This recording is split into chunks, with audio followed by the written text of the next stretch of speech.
প্রতিটি বাংলাদেশের জন্যই গর্বের একদিন ২৬শে মার্চ। ১৯৭১ সালের এদিনই যে বিশ্ব মানচিত্রে জন্ম হয়েছিল নতুন এক দেশের। পাকিস্তানি হানাদার বাহিনীর বিরুদ্ধে পরবর্তী ৯ মাসের রক্তক্ষয়ী যুদ্ধ শেষে অর্জিত হয় চূড়ান্ত বিজয়।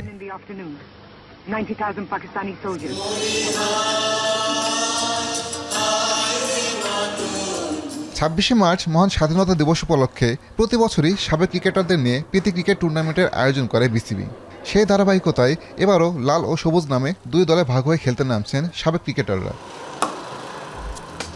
এরই মধ্যে দুই দলের স্কোয়াডও ঘোষণা করেছে বিসিবি। সবুজ দলে আছেন শাহরিয়ার নাফিস, জাভেদ ওমর, হান্নান সরকার, তুষার ইমরান, বিদ্যুৎ, আব্দুল রাজ্জাক, তালহা জোবায়েরদের মতো তারকারা।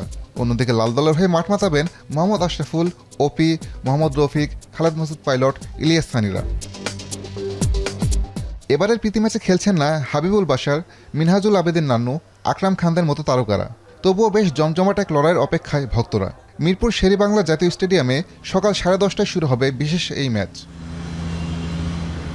আসাদুজ্জামান লিটন, এখন, ঢাকা।